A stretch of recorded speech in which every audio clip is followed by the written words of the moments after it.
In the previous video, we have discussed the matter in our surrounding chapters, Chemistry Chapter 1, Class 9. In this video, we try to solve some previous year question asked in CAPF examination, CDS and NDA examination. Okay, so let's start with question number 1. Please ignore my background. थोड़ा बहुत noise होगा, ignore करना because as such मेरी कोई privacy है नहीं. So in this question which one of the following statement about the matter is not correct. So यहाँ पे क्या पूछा है, which of the following statement about the matter is not correct. इसमें से कौन सा करेक्ट नहीं है. ठीक है, matter in our surrounding complete हो चुका है. So statement 1 is an increasing the temperature of solid the kinetic energy of the particle increases. Of course kinetic energy जो है वो इंक्रीज हो जाता है. First is correct. The maximum temperature at which a solid melt and to became a liquid at a maximum temperature. The term maximum temperature is wrong. Here the term minimum temperature at which a solid melt and to become a liquid at atmospheric pressure is called its melting point. इसे हम क्या बोलते हैं, melting point बोलते हैं. Third statement is particle of the steam have more energy than water at. सभी को पता है स्टीम का जो एनर्जी होता है वो ज़्यादा होता है एज़ कम्पेयर टू वाटर. ठीक है, direct change of the gas to liquid इसे हम क्या बोलते हैं, सॉलिडिफिकेशन बोलते हैं, ना कि डिपोजिशन बोलते हैं. ठीक है, next important question is the graph which given below. The graph which is given below indicate change in the temperature theta with Q was given to a substance among the following parts of the graph correctly depict the latent heat. So latent heat यहाँ पे क्या depict करा है, means there is no change in the temperature. जहाँ पे changes नहीं है, so यहाँ पे क्या होगा, constant होगा. So यहाँ पे constant कहाँ पे डिपेक्ट हो रहा है, in point B C and D E. ये क्या है, कांस्टेंट है. B C and D E क्या है, statement B. Now question number 3. The given graph the graph given below indicate a change in the temperature theta with when heat Q was given to a substance. Which among the following part of the graph is correctly depict the latent heat of the substance. So यहाँ पे latent heat क्या depict कर रहा है, so here B C and D E जो है वो correct है. ठीक है, नेक्स्ट क्वेश्चन पे आते हैं. Next question is which one of the following statement is not correct. So इसमें से कौन सा स्टेटमेंट करेक्ट नहीं है. Matter is anything that occupy space, ये पढ़े हैं. At the high temperature matter became plasma. High temperature matter became plasma. Third statement is a matter is composed of large particles such as atoms and molecule. Large particle नहीं, small particle. ठीक है, so third statement is wrong. Colloids are made up of large particle of matter. हाँ, जहाँ पे particles जो होते हैं वो ज़्यादा होते हैं. Now next question is consider the following statement. Particle of the matter intermix on their own. Particles of matter have force acting between them. So both the statement is correct. ठीक है, next question is what is the state of matter in a growing fluorescent tube. What is the state of matter.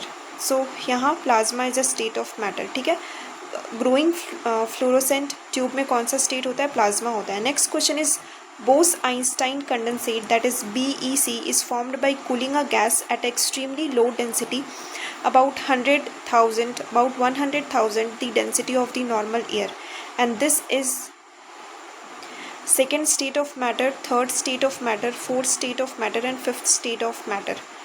So यहाँ पे मुझे इस statement का question का answer नहीं पता है. ठीक है, नेक्स्ट क्वेश्चन पे आते हैं. The speed of particles in the matter usually increases with rise in the temperature. Which one of the following phenomena is responsible for it? So of course increase in the kinetic energy इसका answer होगा. Next statement is according to early Indian philosophers which are the basic element described in पंच तत्व. तो ये आप बताएंगे क्योंकि हम class के स्टार्टिंग में ही पंच तत्व डिस्कस कर रहे थे कि क्या होता है वो 5 तत्व. ठीक है, and increase in kinetic energy. ठीक है, ये आंसर हो गया.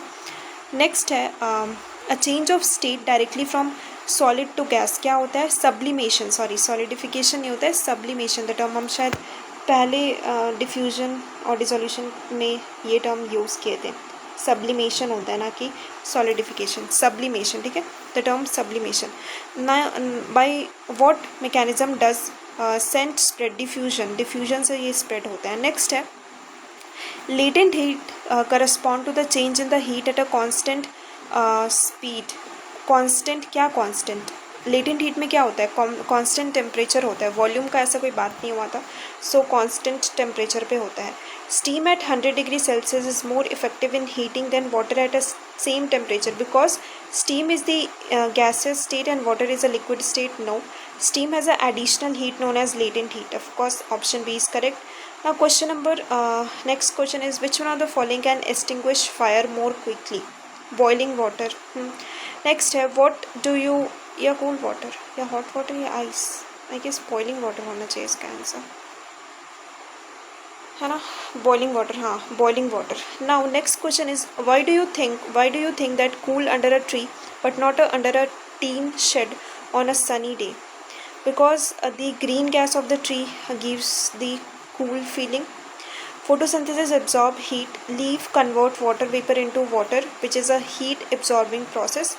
Leaves give out water which vaporize, absorbing some heat as a latent heat. Of course, option D is correct. ठीक है, latent heat of vaporization ये तो हो गया था. Now next question is, latent heat of vaporization होता है without change in the temperature. क्या होता है? latent heat होता है.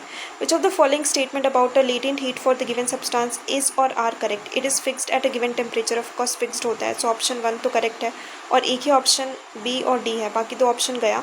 So अब चेक करते हैं, या 3 होगा या 4 होगा. अब रीड करो. It is depend on the temperature and volume. कभी भी पढ़े हैं कि वॉल्यूम पे डिपेंड होगा? नहीं ना, तो थर्ड रॉन्ग हो गया, फोर्थ करेक्ट हो गया. ना क्वेश्चन नंबर 124. नेक्स्ट क्वेश्चन है, perspiration cools the body because perspiration it cools the body. क्यों cool होता है? because evaporation required latent heat. ठीक है.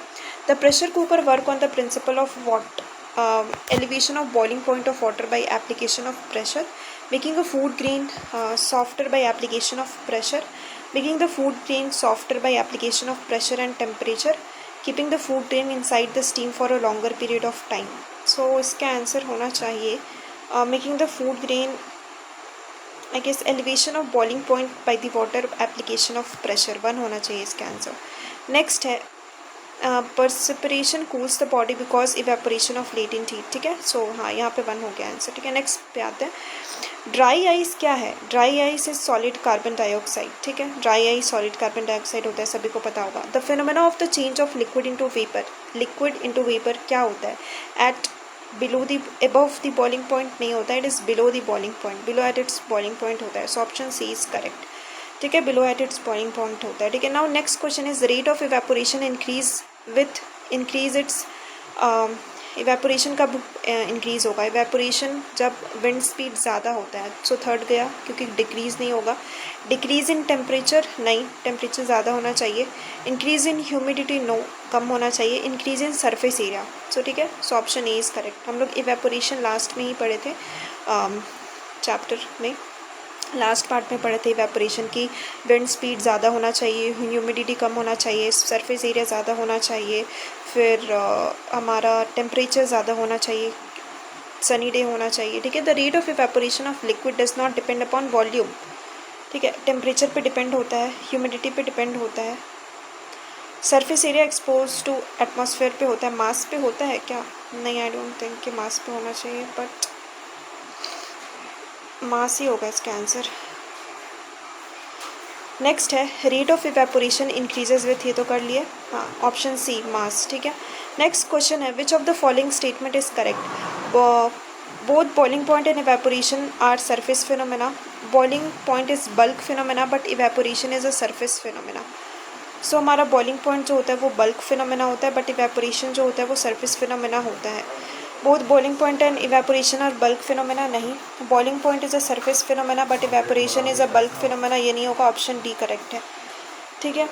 नेक्स्ट स्टेटमेंट है, evaporation from the surface of a given liquid take place more rapidly when. कब होता है? The temperature is high and surface area of the liquid is large. हाँ, क्योंकि temperature ज़्यादा होगा और सरफेस एरिया भी ज़्यादा होगा, तो वहाँ पे इवेपोरेशन ज़्यादा होगा, ज़्यादा रैपिडली होगा. सो ये था हमारा कुछ प्रीवियस ईयर क्वेश्चन जो CAPF, NDA, CTS के एग्जामिनेशन में पूछा गया था. ठीक है. Thank you.